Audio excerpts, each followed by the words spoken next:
Hello my YouTube friends, this is Brian with BG Model Workshop, and this is our update number 1 on the Mindless Model Works 2017 group build for cancer awareness. Of course, we're doing 2013 Ma-Stang Boss 302 by Revell, and I'm doing this one. I've decided to do it in honor of my mother because she did pass away from complications due to breast cancer, and which has caused me to change the color of the car a little bit. We're going with more of a metallic pink, I think is the best way to describe that. This is a Tamiya color. Tamiya refers to it as metallic light red, so you know, pink. But I think that's going to be a sweet looking color for this build, especially with the markings and stripes and everything. So we've been kind of dry fitting and screwing around a little bit with the chassis here while stuff's gassing off.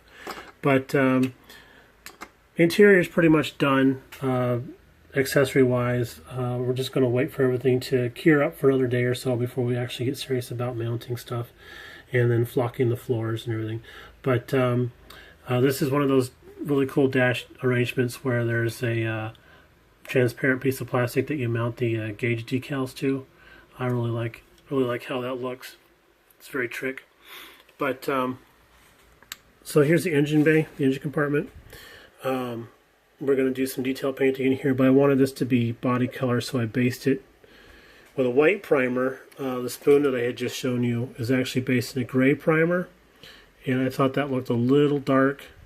So I tried the white, and I really like how that kind of allows the brilliance of the metallic fleck to come through. The chassis itself is an interesting mold. I mean, it's an amazing bit of casting because of all the detail that's in here. Although some dry brushing is going to make this just pop, seriously pop. But I have done a couple of these modern Mustangs before for a couple of my nephews, and what I had discovered was in the rear end here, because you have to lay in the exhaust pipes first that snake down underneath, of course, underneath the axle, and then the axle itself has the springs molded to it, and then there's panhard bars, shocks, ladder bar links, and then a couple other things attached to it that just make it really difficult to actually build all together in this area and then try to paint around it, especially with the exhaust pipes that are going to be a different color.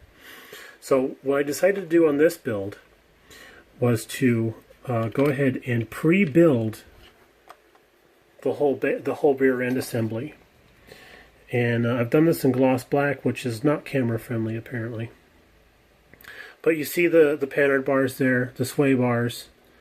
Here you got the shocks next to the springs, and then the ladder bars going forward off the axle tubes. And then I don't know if you guys ever built one of these cars before, but the actual axle tube has no mounting holes or locator pinholes or anything like that. So everything on here is pretty much a guesstimation of where it's supposed to go. But what I did do was with the chassis, before I painted and primed and painted this area, I went and I pre-built everything using this as a jig to line up all of my parts. So I started off by putting the differential color on the backside of the pumpkin. That was chrome. I stripped that. I didn't want to have a chrome one on there, but I stripped that, put that on there, and then dropped the axle in place since that had the springs pre-molded to it. And then I did the ladder bars coming off the forward part of the chassis. And then after those kind of set up a little bit, and remember I was only gluing them to the axle tube, I wasn't gluing them to the chassis. So after those set up just a little bit, then I went back and added in the struts, the shock towers I should say, and those are buried down inside here. BG was taking a break there, that's why he's showing up late.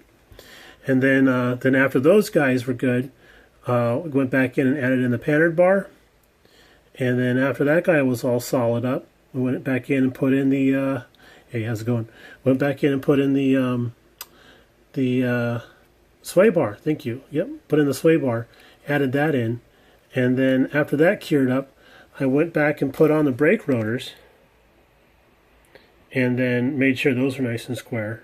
And then after those cured up, I was able to pluck the whole thing off, and then I could just put a toothpick in that little hole there and spin this slowly while I was painting.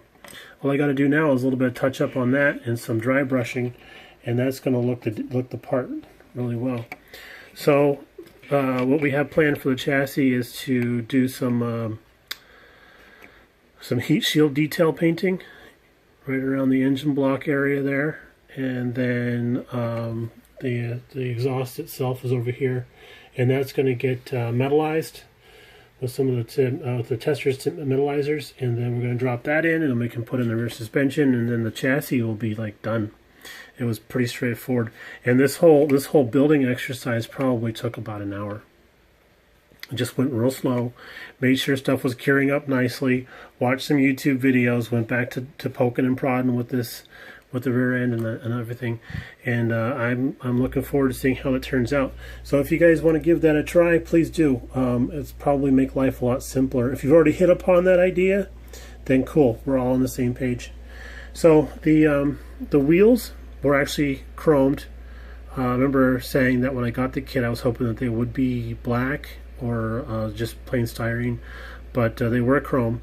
So I stripped those also when I stripped the differential cover, because I want to go with the box art wheels as much as I can. I really like how retro that looks.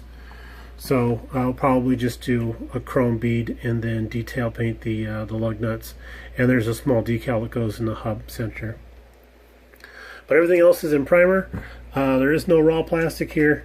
We're waiting for the body to finish gassing off a little bit, and then we'll go back and shoot some color on that. But I did